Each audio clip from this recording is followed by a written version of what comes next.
नमस्कार। मैं king George चिकित्सा विश्वविद्यालय लखनऊ से आज एक विशेष सूचना और जानकारी के लिए आप लोगों से बात कर रहा हूं। हमारे साथ किंग जॉर्ज चिकित्सा विश्वविद्यालय के ट्रांसफ्यूजन मेडिसिन विभाग, माइक्रोबायोलॉजी विभाग, बायोकेमिस्ट्री विभाग, रेस्पिरेटरी मेडिसिन विभाग और अन्य चिकित्सक दल जो प्लाज्मा थेरेपी में यहाँ पर कार्य कर रहे हैं, उसके बारे में प्लाज्मा थेरेपी क्या है और उसमें विश्वविद्यालय ने क्या अब तक कार्य और प्रयास किया है, इसके बारे में आपको जानकारी हम देने जा रहे हैं। हमारे यहाँ जो विश्वविद्यालय की टीम है, ऐसे मैं नाम ले रहा हूँ, आप लोगों को भी जानकारी उनसे विशेष रूप से भविष्य में प्राप्त हो सकती है। डॉक्टर डी हिमांशु मेडिसिन से, doctor Tulika Chandra transfusion medicine, doctor Amita Jain microbiology, doctor Shailendra Verma haematology, doctor Virendra Atam medicine से, डॉक्टर के सावलानी मेडिसिन विभाग से, डॉक्टर सुधीर मीडिया सेल से, doctor Suryakant respiratory medicine, doctor Wahid Ali biochemistry pathology department से, डॉक्टर विकासेंदु अग्रवाल और doctor Suruchi Shukla microbiology department से। तो ये लोग इसमें एक्टिवली इन्वॉल्व हैं और इनडायरेक्ट इन्वॉल्वमेंट और भी चिकित्सकों का है प्लाज्मा थेरेपी में। मैं बहुत ही संक्षेप में प्लाज्मा थेरेपी के बारे में आप लोगों को कुछ जानकारी दे रहा हूं। उसके बाद हमारे विशेषज्ञ भी उसके टेक्निकल प्रश्नों का भी जवाब देंगे और आपको अपनी तरफ से भी टेक्निकल जानकारी देंगे। प्लाज्मा थेरेपी जो इस समय कोविड-19 के खिलाफ एक हथियार के रूप में इस्तेमाल किया जा रहा है, ये कोई नई थेरेपी नहीं है। 1918 आज से 102 साल पहले स्पेनिश फ्लू में भी प्लाज्मा थेरेपी का प्रयोग किया गया था और उसके बाद से अनवरत बड़े एपिडेमिक्स में, जो वायरल एपिडेमिक्स थे, उसमें प्लाज्मा थेरेपी का प्रयोग किया गया। प्लाज्मा थेरेपी में किसी भी संक्रमित व्यक्ति के शरीर में एंटीबॉडीज बनती हैं, जैसे IgM antibody, IgG antibody. IgM antibody तुरंत बनती है 1 हफ्ते के अंदर और आईजीजी एंटीबॉडी 3 हफ्ते के बाद बनती है और इनकी पर्याप्त मात्रा कई महीने तक संक्रमित व्यक्ति के शरीर में स्वस्थ हो जाने के बाद भी रहती है। और ये एंटीबॉडीज़ का निर्माण शरीर की रोग प्रतिरोधक शक्ति, शरीर के इम्यूनोलॉजिकल रिस्पॉन्स है, वो इन्फेक्शन को कंट्रोल करने के लिए, इन्फेक्शन से लड़ने के लिए। क्योंकि वो व्यक्ति जो स्वतः बीमार होकर ठीक हो गया है, तो उसके ब्लड में जो प्लाज्मा में एंटीबॉडीज़ हैं, उस दूसरे अस्वस्थ व्यक्ति को ये एंटीबॉडीज़ दी जा सकती हैं प्लाज्मा के माध्यम से। और उस व्यक्ति में जो गंभीर रूप से बीमार है, उसका खुद का इम्यून सिस्टम बीमारी का सामना नहीं कर पा रहा है और वो सीरियस कंडीशन में है, वहाँ पर ये प्लाज्मा एक मृत्यु रक्षक, जीवन रक्षक प्रणाली के रूप में प्रयोग होती है, क्योंकि बाहर से दी हुई एंटीबॉडी उसके वायरस को असंक्रमित करने में, निष्क्रिय करने में प्रभावशाली होती है और व्यक्ति के स्वस्थ होने की संभावना होती है। इसमें जो सबसे हम जानकारी को पुनः दे रहे हैं आपको, जी जानकारी पुनः दे रहे हैं। पहले जो प्लाज्मा थेरेपी की जाती थी, उसमें व्यक्ति का ब्लड निकाल लिया जाता था जो संक्रमण से ठीक हो चुका होता था और प्लाज्मा को अलग करके मरीज को इलाज के लिए दिया जाता था। तब आज से 100 साल पहले जब प्लाज्मा फेरेसिस की मशीन नहीं थी, तब ये प्रक्रिया होती थी। वर्तमान में प्लाज्मा फेरेसिस मशीन के होने पर मनुष्य का, व्यक्ति का प्लाज्मा तो ले लिया जाता है और उसकी जो ब्लड सेल्स हैं, red blood cells, white blood cells हैं, उनको ब्लड में वापस भेज दिया जाता है। केवल प्लाज्मा एकत्र किया जाता है जिसमें एंटीबॉडीज़ होती हैं और वही एंटीबॉडी ही कार्य करती हैं इलाज के लिए। और जो शरीर से 400 से 500 ml प्लाज्मा निकाला जाता है, उसकी भरपाई के लिए भी जैसी आवश्यकता हो, एल्बुमिन के माध्यम से या आईवी फ्लूइड के माध्यम से उस ब्लड के वॉल्यूम की भी परिपूर्ति कर दी जाती है, तो व्यक्ति का ब्लड वॉल्यूम में भी कोई कमी नहीं आती है।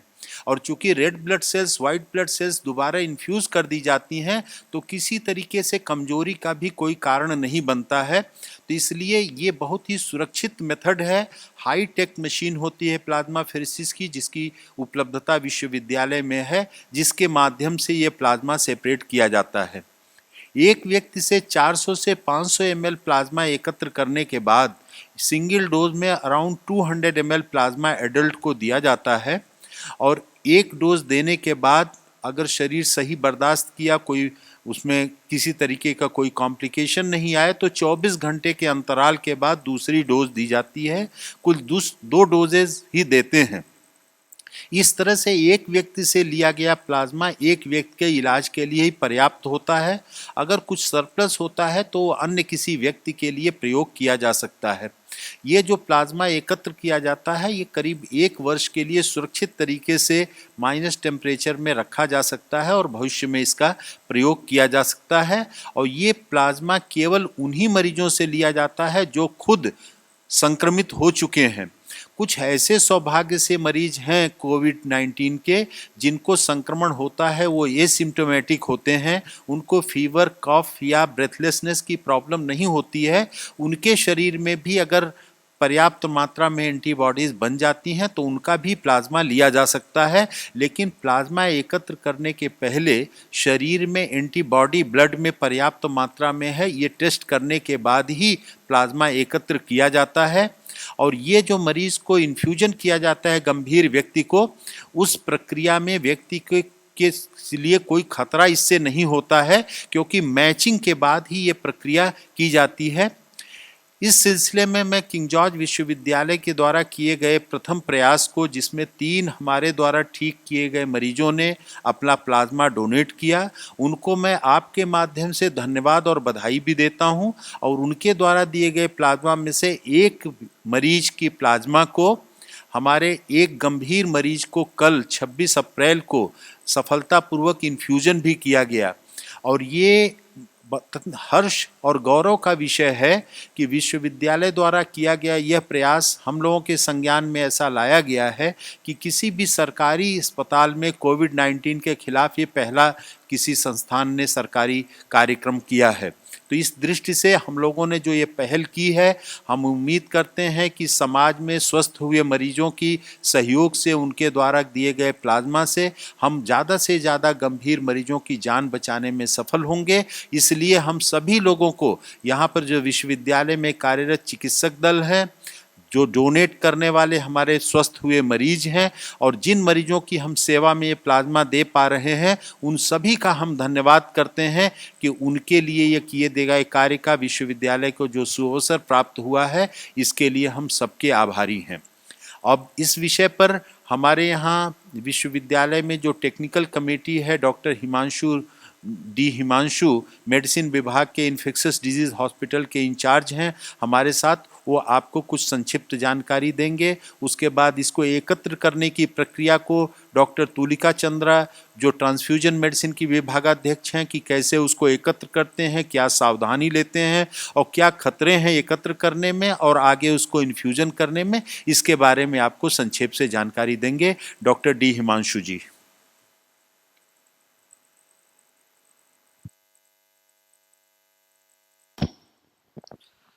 नमस्कार। आज हम लोगों ने जो प्लाज्मा फेरेसिस करके उसके बाद प्लाज्मा ट्रांसफ्यूजन किया था, तो इसमें कुछ चीज़ें जो हम लोग को ध्यान रखनी पड़ती है कि पहले जो मरीज़ हैं, जो हमारे पुराने जो मरीज़ जो पहले यहाँ भर्ती थे, जो ठीक होके गए, जिनके 2 सैंपल कम से कम जो नेगेटिव हो गए, उनके हम लोग चेकिंग करते हैं। उसमें सारे स्क्रीनिंग होती है। स्क्रीनिंग यानी जैसे ब्लड जब डोनेशन करते हैं उसमें भी स्क्रीनिंग होती है, उसी तरह स्क्रीनिंग होती है। साथ में इनके कुछ और भी चीज़ें देखी जाती हैं। स्पेशली हम लोग एंटीबॉडीज़ बने हैं कि नहीं ये देखते हैं। अगर आईजीजी एंटीबॉडीज़ बन गए तो उसको हम लोग प्लाज्मा निकालते हैं। ये प्लाज्मा उनको दिया जा सकता है जो सीरियस हैं। इसकी भी आईसीएमआर ने कुछ प्रोटोकॉल या डेफिनेशंस दे रखे हैं। और जैसे जो हमारे जो मरीज़ थे, ये ऑक्सीजन पे थे और ऑक्सीजन पे भी इनको धीरे धीरे उनकी ऑक्सीजन की डिमांड या जो उनकी ज़रूरत बढ़ती जा रही थी। इसीलिए हम लोग फिर ये आईसीएमआर के प्रोटोकॉल को फॉलो करते हुए हम लोग ने इनको प्लाज्मा कल शाम को चढ़ाया थे। आज तब से शुरू में शाम को इतना उनको ज़रूरत थी कि उनको वेंटिलेटर पे भी गए थे, पर आज अच्छी बात यह है कि धीरे धीरे उनके वेंटिलेटर की रिक्वायरमेंट घटती जा रही है और हम लोग मोड्स उनके काफ़ी पहले से कम हुए हैं। हमें उम्मीद है कि इसी तरह रहेगा तो आज शाम को भी अगर ज़रूरत पड़ेगी तो हम लोग फिर से प्लाज्मा चढ़ाएंगे। और ज़्यादातर देखा गया कि इसका पूरा असर 48 से 36 घंटे में ज़्यादा अच्छे से दिखता है। और जो जहाँ भी पेशेंट्स को दिया गया है, इनको 48 से 36 घंटे के बाद इनका अच्छा इफेक्ट देके वो ज़्यादातर इम्प्रूव किए हैं। हाँ, इसके अलावा मैं ये भी कहना चाहूँगा कि प्लाज्मा फेरेसिस या जो हम लोग निकालते हैं ये काफ़ी सेफ प्रोसीजर है, पूरा स्क्रीनिंग होके किया जाता है, जिसके बारे में प्रोफेसर तुलिका चंद्रा अभी बताएंगी। और मैं यही कहूँगा जितने भी हमारे पेशेंट्स जो अभी तक निकले हैं इम्प्रूव होके और जिनको 14 दिन हो चुके हैं वो आएँ आगे और यहाँ पे डोनेशन के लिए आएँ। प्रोफेसर तुलिका चंद्रा, अब इसके टेक्निकल कैसे प्लाज्मा कलेक्ट किया जाता है, कैसे इसको स्टोर करते हैं और कैसे फिर आगे मरीज को दिया जाता है, इसके बारे में आपको जानकारी देंगे। प्रोफेसर तुलिका चंद्रा, विभागाध्यक्ष ट्रांसफ्यूजन मेडिसिन। आज केजीएमयू द्वारा सैटरडे से जो हमारे ठीक हुए पेशेंट्स हैं जो कोरोना से संक्रमित हैं, उनको जब अपने टाइम पीरियड के बाद जब उनकी एंटीबॉडीज़ डेवलप हो गई थी, उनको बुलाया गया और उसके बाद उनकी सारी स्क्रीनिंग की गई, सारी जांचें की गई, जिसमें उनकी कोविड एंटीबॉडी जांच थी, HIV, hepatitis B, hepatitis C, malaria, syphilis, उनका ब्लड ग्रुप, उनकी एंटीबॉडी स्क्रीन, सब कुछ किया गया। और जब वो पूरी तरीके से फिट पाए गए प्लाज्मा फेरेसिस के, तो उसके बाद हमने प्लाज्मा फेरेसिस की विधि के द्वारा उनका ब्लड निकाला। और जैसे ये हमारे honourable vice chancellor professor MLB Bhatt ने बताया, उनकी गाइडेंस में ये काम हुआ।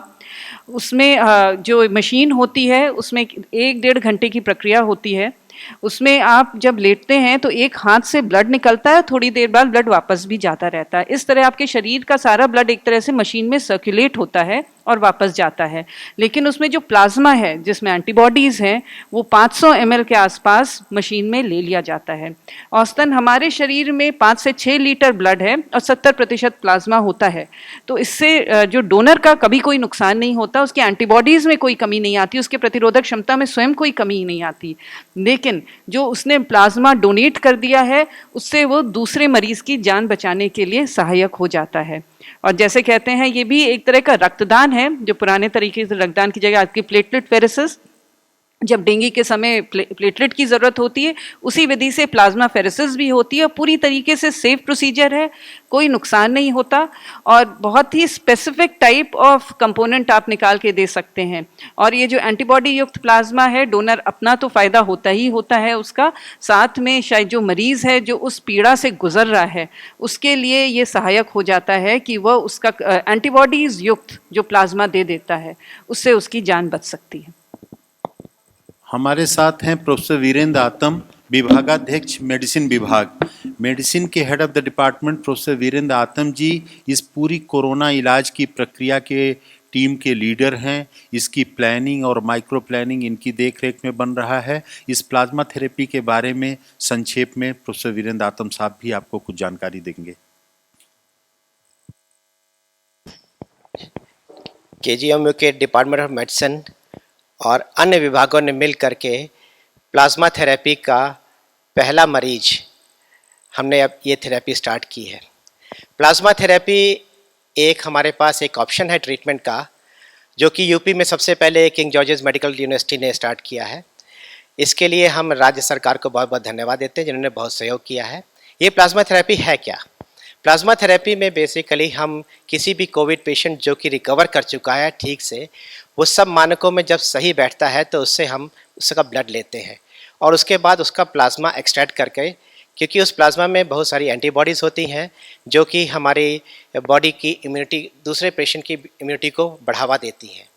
तो ये जब हम प्लाज्मा किसी भी कोविड-19 पेशेंट को देते हैं तो इस स्टडीज़ में देखा गया है इससे बहुत लाभ होता है। ICMR ने भी इसका अब हमें हरी झंडी दिखा दी है, तो इसलिए हम लोग प्लाज्मा थेरेपी को लेकर के बहुत सजग है और प्लाज्मा थेरेपी हम अन्य मरीजों को भी देना चाहते हैं। थैंक यू डॉक्टर वीरेंद्र आतम साहब। हमारे साथ इस टीम में प्रोफेसर शैलेंद्र वर्मा जी विभागाध्यक्ष हीमेटोलॉजी भी सक्रिय रूप से इन्वॉल्व हैं, ताकि ये ब्लड कंपोनेंट थेरेपी हो रहा है तो किसी तरीके का कोई कॉम्प्लिकेशन ना हो, उसके लिए सजग रखने के लिए और पूरा व्यवस्था को सुचारू रूप से चलाने के लिए एक टीम के द्वारा ये कार्य किया जा रहा है।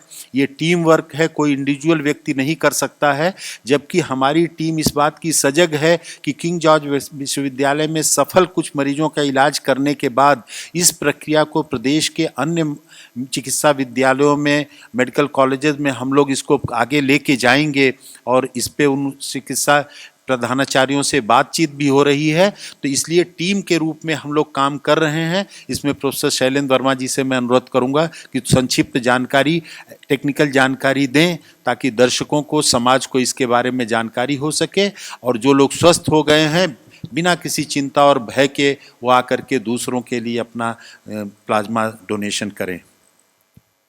प्रोफेसर शैलेंद्र वर्मा जी। जैसा कि ऑनरेबल वाइस चांसलर सर ने कहा कि प्लाज्मा थेरेपी काफ़ी इफ़ेक्टिव है और इस वक्त हम लोग ये देख सकते हैं कि ज़्यादातर मरीज़ कोरोना के जो है हमारे ठीक होकर जा रहे हैं, तो और हमारे जो सीरियस मरीज़ हैं वो काफ़ी कम मात्रा में हैं। तो इस हिसाब से अगर वॉलेंट्री डोनेशन हो, अगर एक जागरूकता हो, जो मरीज़ ठीक हो रहे हैं कोरोना वाले, उनके अंदर अपने अंदर से एक ये समझ रहे कि हाँ हमें दूसरे मरीजों के लिए जो सिक हैं उनके लिए कुछ करना है, तो ये बहुत ही अच्छा रहेगा। और ये कभी भी प्लाज्मा जो डोनेशन वाली जो चीज़ है ये कभी इसकी कमी नहीं पड़ेगी, क्योंकि डोनर्स काफ़ी ज़्यादा होंगे और सिक पेशेंट कम होंगे। सुरक्षा के बारे में मैं ये कहना चाहूँगा कि ये बहुत ही सुरक्षित प्रोसीजर है, जैसे कि डॉक्टर तुलिका चंद्र ने भी पहले आप लोगों को बताया है। और जब डोनेशन के लिए पेशेंट जाता है उससे पहले सारे वायरल टेस्ट के अलावा हम लोग जो है उसके हेमेटोलॉजिकल पैरामीटर्स भी करके देखते हैं कि प्लेटलेट्स, हीमोग्लोबिन, WBC का क्या स्टेटस है, और वो सब देखते हुए और पूरी निगरानी रखते हुए विभिन्न डिपार्टमेंट के लोग जो है मिलजुल कर ये प्रोसीजर करने में हेल्प करते हैं। तो कोई भी अगर कोई दिक्कत बीच में, अगर कोई छोटी मोटी दिक्कत आती भी है तो भी वो उसी वक्त हम लोग टैकल कर सकते हैं, तो इसलिए घबराने की कोई ज़रूरत नहीं है। मेरा यही आग्रह है सारे जो मरीज़ ठीक होकर जा रहे हैं उनसे कि ज़्यादा से ज़्यादा संख्या में आकर यहाँ वॉलंटरी डोनेशन के लिए, प्लाज्मा डोनेशन के लिए पार्टिसिपेट करें, जिससे मैक्सिमम नंबर ऑफ जो पेशेंट्स हैं उनका फ़ायदा हो सके। Thank you. धन्यवाद डॉक्टर SP वर्मा जी। और ये इनकी कही गई बात अत्यंत सार्थक इसलिए है कि कोरोना के 95% पेशेंट्स माइल्ड नेचर के हैं, वो जल्दी शीघ्र स्वस्थ हो जाते हैं। स्वस्थ होने के बाद जो इनकी रिकवरी विंडो 2 हफ्ते से 3 हफ्ते छोड़ करके प्लाज्मा देने के लिए जो लोग स्वस्थ उम्र के हैं और उनको मानकों पे सही पाया जाएगा, उन्हीं से प्लाज्मा लिया जाएगा। तो डोनर की संख्या निश्चित रूप से ज़्यादा होनी चाहिए। गंभीर मरीजों की संख्या 5% से कम है, हमारे देश में मृत्यु दर 3% के आसपास है। तो इसलिए अगर सब लोग इस स्वेच्छा से इस कार्य में हिस्सा लेते हैं तो बहुत बड़ा कल्याण का कार्य और कोविड-19 के खिलाफ लड़ाई में पूरे देश को एक बल मिलेगा। इस दृष्टि से हमारे साथ हैं प्रोफेसर सूर्यकांत जी, रेस्पिरेटरी मेडिसिन के विभागाध्यक्ष। ये आपको कुछ जानकारी देंगे, क्योंकि कोरोना की बीमारी मृत्यु का कारण फेफड़े के संक्रमण से होता है, वो फेफड़े को बिल्कुल क्षत विक्षत कर देती है बीमारी। तो डॉक्टर सूर्यकांत जी बताएंगे कि कैसे इस बीमारी से रिकवरी होकर के मरीज स्वास्थ्य लाभ की तरफ प्लाज्मा थेरेपी के माध्यम से बढ़ता है। धन्यवाद सर। हमारे कुलपति महोदय के नेतृत्व में एक बहुत ही हिस्टोरिकल काम ये 25 अप्रैल से शुरू हुआ है, और मैं आपको बता दूं कि कोविड-19 की समस्या के लिए कोई स्पेसिफिक थेरेपी ना कोई वैक्सीन, दोनों ही उपलब्ध नहीं है। ऐसे में प्लाज्मा थेरेपी एक आशा की किरण के रूप में निकल के आई है, और इसका जो उपयोग है वो हम लोग जो अपनी कोरोना की लड़ाई को जूझ रहे हैं, जो काफ़ी सीरियस हैं, उनको हम, जिनकी इम्यूनिटी कम है वही ज़्यादा सीरियस होते हैं। जैसा अभी सर ने बताया कि 95% लोगों को तो ज़्यादा सीरियस प्रॉब्लम होती नहीं है, केवल 5 से 10% लोग ऐसे हैं जिनके फेफड़े में या तो कोविड निमोनिया हो जाती है और या एक्यूट रेस्पिरेटरी डिस्ट्रेस सिंड्रोम हो जाता है। तो फेफड़ा के अंदर जो फ्लूइड भरने लगता है, उस एक्सुडेट्स कलेक्ट होने लगते हैं, उसके कारण जो फेफड़े की कार्यविधि है वो प्रभावित हो जाती है, और कई बार तो इतनी हो जाती है कि फिर हमें वेंटिलेशन पर रखना पड़ता है। जिस पेशेंट को ये ट्रांसफ्यूजन दिया गया है पहला किंग जॉर्ज मेडिकल यूनिवर्सिटी में, ये कल दिया गया है, पेशेंट ऑलरेडी वेंटिलेटर पर था हम लोग की यूनिट में, और इस पेशेंट को जब कल एक यूनिट अर्थात 200 ml जब ट्रांसफ्यूज किया गया है तो 24 घंटे के अंदर, ये अभी 24 घंटे भी पूरे नहीं हुए हैं, जो हमारी वेंटिलेटरी सपोर्ट है वो थोड़ा कम हो गया है, ऑक्सीजन थोड़ी जो रिक्वायरमेंट थी वो थोड़ा कम हो गई है। तो ऐसा लगता है शुभ संकेत है, पहले लक्षण ऐसे आए हैं जिससे लगता है कि ये प्रभावकारी हो सकता है। और हमारी देश की संस्कृति तो दान की रही है, जैसा सर बता रहे थे। हमारे देश में दधीच हुए जिन्होंने अपनी हड्डियां दान दे दी देश समाज के लिए, कर्ण हुए जिन्होंने अपने कवच और कुंडल दान दे दिए, ये ना जानते हुए कि उनको खतरा हो सकता है। तो ऐसा जो कोरोना संक्रमण से ठीक हो गए हैं उनसे हम सभी की ये अनुरोध रहेगा कि आपने लड़ाई जीत ली है, अब दूसरों को लड़ाई जीतने में मदद करें। ये हम लोगों के ऊपर बहुत आपका एहसान होगा। धन्यवाद। अब हमारे साथ में हैं डॉक्टर वाहिद अली जी, जो कोरोना की पैथोलॉजी और बायोकेमिस्ट्री की लैब विश्वविद्यालय में संचालित कर रहे हैं। विभागाध्यक्ष डॉक्टर यूएस सिंह की देखरेख में डॉक्टर वाहिद अली बहुत ही सक्रियता के साथ कोरोना के मरीजों के लिए एक अलग से आइसोलेटेड पैथोलॉजी लैब संचालित कर रहे हैं, ताकि कोई भी संक्रमित मरीज का सैंपल सामान्य लैब जहां पर नॉन कोरोना पेशेंट का सैंपल जाता है वो न जाए, ताकि संक्रमण का खतरा कम से कम हो। तो डॉक्टर वाहिद अली साहब इस व्यवस्था में और प्लाज्मा थेरेपी की व्यवस्था में अपने योगदान के बारे में और टेक्निकल बातों के बारे में आपको संक्षेप से जानकारी देंगे। डॉक्टर वाहिद अली जी।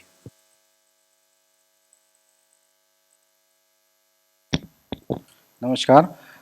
माननीय कुलपति महोदय जी के अनुरोध पर किंग जॉर्ज चिकित्सा विश्वविद्यालय में एक सेपरेट कोविड-19 पैथोलॉजी लैब की आवश्यकता के अनुसार एक नई ओपीडी के प्रथम तल पे स्थापित किया गया।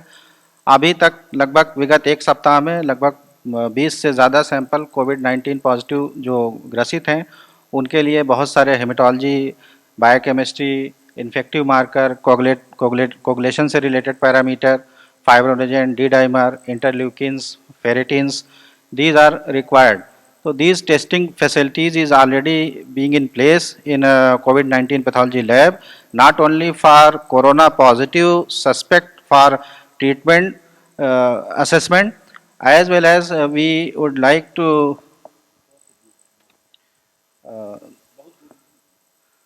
ये भी बताना चाहेंगे कि प्लाज्मा थेरेपी कल से प्लान की गई और कल जो 3 पेशेंट हमारे पास प्लाज्मा डोनेशन के लिए आए उनका कुछ base line evaluation doctor Tulika Chandra madam के अनुरोध पे भेजा गया और कोविड-19 पैथोलॉजी लैब में उसका लीवर फंक्शन टेस्ट और प्रोटीन एल्बुमिन जो कि इम्यूनोग्लोबुलिन फार्मेशन में काफ़ी हेल्प करता है उसका हम लोगों ने इवेल्युएट किया और ये देखा कि प्रोटीन एल्बुमिन लेवल मानक से ऊपर पाया गया। उसके बाद ऐसे पेशेंट का प्लाज्मा डोनेट किया गया और आज फिर डोनेशन के बाद जो सैंपल जो प्लाज्मा थेरेपी दी गई डॉक्टर सुनील अग्रवाल साहब को, उनका फिर से आज सैंपल आया है टेस्टिंग के लिए। उसमें हम लोग अभी टेस्टिंग प्रोसीजर में हैं और रिजल्ट्स जो है उत्साहवर्धक हैं और उसका एंटीबॉडी टेस्टिंग भी हम लोग रैपिड किट के माध्यम से कर रहे हैं और रिज़ल्ट हम लोग आपस में शेयर करेंगे। और ये थेरेपी बहुत ही प्रभावकारी होगी और मुझे उम्मीद है कि इससे कोविड से संक्रमित लोगों को के उपचार में एक सराहनीय कदम होगा यूनिवर्सिटी के लिए और अन्य कॉलेजों के लिए। धन्यवाद। तो डॉक्टर वाहिद अली जी ने बताया कि कैसे हाई टेक्निकल इंस्ट्रूमेंट्स के माध्यम से सब जांचें की जा रही हैं और मैंने पहले भी बताया कि प्लाज्मा फेरेसिस की भी लेटेस्ट और बेस्ट टेक्नोलॉजिकल मशीन हमारे विश्वविद्यालय में है और तकनीकी दृष्टि से ये सारा प्लाज्मा का ट्रीटमेंट का कार्य अत्यधिक उच्च कोट की तकनीकी के साथ किया जा रहा है जो विश्व स्तरीय की व्यवस्था है। और समाज में जो भी व्यक्ति आके देखना चाहे तो खास तौर से जो डोनर्स हैं कि पूरे सुरक्षा के उपकरण और उपाय सारा टेक्निकल और सेफ्टी मेजर्स लेके करते हैं, तो किसी डोनर को भी कोई किसी तरीके का रिस्क नहीं। हमारा वातावरण और technology one of the most advance in the world है। तो इसके लिए मैं डॉक्टर वाहिद अली को, डॉक्टर तुलिका चंद्रा जी को बधाई देता हूं और विश्वविद्यालय का सौभाग्य है कि सरकार के सहयोग से हमें जो उच्च स्तरीय सुविधाएं उपलब्ध कराई गई हैं, मशीन्स उपलब्ध कराई गई हैं, उनका हम लोग समुचित उपयोग समाज के हित में कर रहे हैं। हमारी जो ये लड़ाई कोरोना के अगेंस्ट चल रही है, समाज तो चिकित्सकों को, पुलिस को, अन्य कर्मचारियों को जो कोरोना के खिलाफ युद्ध कर रहे हैं उनको कोरोना वॉरियर कह रहा है, कोरोना योद्धा कह रहा है। लेकिन मैं तो मानता हूं कि असली कोरोना योद्धा तो वो हैं जो कोरोना से ठीक हो चुके हैं लड़ाई लड़के, और आज दूसरे को ठीक होने के लिए अपना प्लाज्मा डोनेट कर रहे हैं। असली योद्धा वो हैं, उनका मैं नमन करता हूं, अभिनंदन करता हूं, वंदन करता हूं, सराहना करता हूं और उनको कोटिशः नमन करते हुए उनको बधाई भी देता हूं। और हमारी कोरोना ट्रीटमेंट की जो टीम है उसमें एक अग्रणी वरिष्ठ सदस्य प्रोफेसर के सावलानी मेडिसिन विभाग के हैं, जो यहाँ पर प्रोटोकॉल इम्प्लीमेंटेशन को कैसे किया जाए और अन्य टास्क फोर्स में अपना समुचित योगदान देते हुए इस युद्ध में हमारे साथ कंधे से कंधा मिला के चल रहे हैं। मेडिसिन विभाग के प्रोफेसर के सावलानी जी आपको इसके बारे में कुछ जानकारी देंगे। जैसा कि ये सभी के द्वारा पहले बताया जा चुका है कि ये एक प्लाज्मा थेरेपी, एक ये कोरोना मरीज के इलाज में एक उम्मीद की किरण बनकर आई है और काफ़ी सारी रिपोर्ट ऐसे अलग अलग जगहों से आ रही कि ये कारगर सिद्ध हो चुकी है या हो सकती है। और इसमें भी हमारे यहाँ के 3 मरीज जो ठीक होके गए थे उनको संपर्क करके, उनको मोटिवेट करके उनका प्लाज्मा हम लोगों ने डोनेट करा के रखा और कल पहले मरीज़ को प्लाज्मा थेरेपी दी भी गई है, जिसके लिए सभी टीम ने अपना भरसक प्रयत्न किया हमारे वाइस चांसलर के मार्गदर्शन में, जिसके लिए उन्होंने हम लोग को प्रेरित किया और इस दिशा में हम लोगों ने एक कदम बढ़ाया है। कोरोना के मरीजों में ये देखा गया संक्रामक रोग है, लेकिन 85-90% मरीज ठीक हो जाते हैं और कुछ ही मरीज में गंभीर रोग होता है जिसमें एंटीबॉडी कम है या अनकोमोर्बिडिटीज़ है। उसमें ये अच्छी बात है जो मरीज़ ठीक हो गए उनमें ये उन्हीं से लेके हम ये थेरेपी जो मरीज़ गंभीर हो रहे हैं उसमें दे के इसका इलाज करने का ये उपाय है और इसको किया जा रहा है। तो ऐसी मैं कामना करता हूँ कि सभी लोग जो कोविड मरीज़ ठीक हो गए हैं सभी लोग अपने प्लाज्मा डोनेट करने को आगे आएँ और जहाँ जहाँ ऐसे गंभीर मरीज आ रहे हैं उसमें ये प्लाज्मा थेरेपी को दे के उनकी जान बचाने का प्रयास किया जाए। तो ये एक ऐसी उम्मीद की किरण है जो अगर और ये मरीजों में दी जाए तो मरीजों के लिए भी ये एक रामबाण और वरदान साबित हो सकती है। जी, बहुत बहुत धन्यवाद डॉक्टर सावलानी जी। हमारे मीडिया सेल के प्रभारी प्रोफेसर सुधीर सिंह जी भी हमारे साथ हैं। आपके हमें मालूम है कि इतनी जानकारी देने के बाद आपके प्रश्न और भी मन में आए होंगे, क्योंकि इसमें इतना लोगों के मन में अच्छा उत्साह का पैदा हो रहा है कि लोग जानना और चाह रहे हैं कि इसमें कैसे क्या होगा, क्या स्थिति भविष्य में होगी, कैसे पूरे देश में जो कई हजार 20-25 हज़ार मरीज हैं जिसमें कुछ काफ़ी गंभीर भी हैं उनको पूरे आगे कैसे ले जाया जाएगा, या अन्य टेक्निकल विषयों पर भी जानकारी के लिए उसके मेडिकल एस्पेक्ट, लैब के एस्पेक्ट, स्टोरेज के एस्पेक्ट तमाम प्रश्न होंगे। उन प्रश्नों को आप प्रोफेसर सुधीर सिंह जी के माध्यम से फ़ोन पे या व्हाट्सएप पे भेज सकते हैं। हमारी जो टेक्निकल टीम है उससे वो जवाब लेंगे। वो स्वतः ही एक वरिष्ठ चिकित्सक हैं, विश्वविद्यालय में एंटीबॉडीज़ का खुद प्रयोग करते हैं कैंसर के ट्रीटमेंट में, तो इस विषय से विज्ञ भी हैं, विशेषज्ञ भी हैं, तो आपको जानकारी देंगे। डॉक्टर सुधीर सिंह आपसे कुछ बात करेंगे और आप अपने प्रश्नों को उनको देंगे, तो हम लोगों का सौभाग्य होगा कि प्रश्नों का हम उत्तर दे सकें, क्योंकि ये व्यवस्था ऐसी है जो कोरोना के गंभीर मरीजों के लिए एक वरदान साबित होने की संभावना रखती है। इस संभावना को वास्तविकता में बदलने में हम किंग जॉर्ज विश्वविद्यालय में सतत प्रयासरत हैं।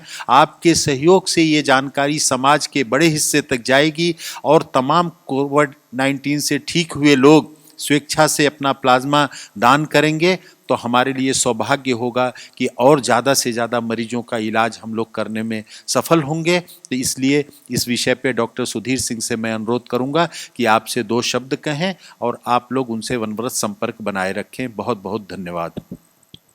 सभी मीडिया कर्मियों को किंग जॉर्ज चिकित्सा विश्वविद्यालय की तरफ से हार्दिक अभिनंदन, प्रणाम। आप सभी का हम लोगों पे पूरा स्नेह और पूरा सहयोग मिल रहा है, इसके लिए पूरा किंग जॉर्ज चिकित्सा विश्वविद्यालय आपका आभार व्यक्त करता है। और जैसे कि आप सभी जानते हैं कि महामारी चल रही है और विश्वविद्यालय प्रशासन त्वरित जानकारी देने के लिए पूरी अपनी कोशिश करता है, परंतु साथ ही साथ इसमें जो जानकारी में सबसे ज़्यादा हमें सतर्कता बरतनी पड़ती है। अतः जब भी कभी कोई भी बयान जारी किया जाता है तो पूरी जिम्मेदारी के साथ किया जाता है। उस जिम्मेदारी के बयान आने में थोड़ी सी देरी हो सकती है, परंतु यकीन कीजिए वह बयान जब भी आएगा पूरा आधिकारिक आएगा। अतः हम लोग पूरी चेष्टा कर रहे हैं कि जिस भी प्रकार की हमारे पास में जानकारी आए वह शीघ्र से शीघ्र मीडिया को और मीडिया से फिर जनता में प्रसारित की जा सके। आप सभी का इसी प्रकार से सहयोग हम पर बना रहे और जैसा अभी माननीय कुलपति ने कहा है, विश्वविद्यालय प्रशासन और साथ ही पूरी चिकित्सीय टीम, यदि कोई भी आपकी उत्सुकता होगी, किसी भी प्रकार का प्रश्न होगा तो उस प्रश्न का निसंदेह उचित समाधान किया जाएगा। एक बार फिर आपको आज की इस प्रेस कॉन्फ्रेंस के लिए बहुत बहुत धन्यवाद और हम चाहेंगे कि जो ये जानकारी आज माननीय कुलपति जी ने और सभी चिकित्सकों ने यहाँ पे दी है उसको ज़्यादा से ज़्यादा प्रसारित किया जा सके, जिससे यदि किसी के मन में कोई भ्रम या संशय की स्थिति हो तो वह दूर हो सके। बहुत बहुत धन्यवाद।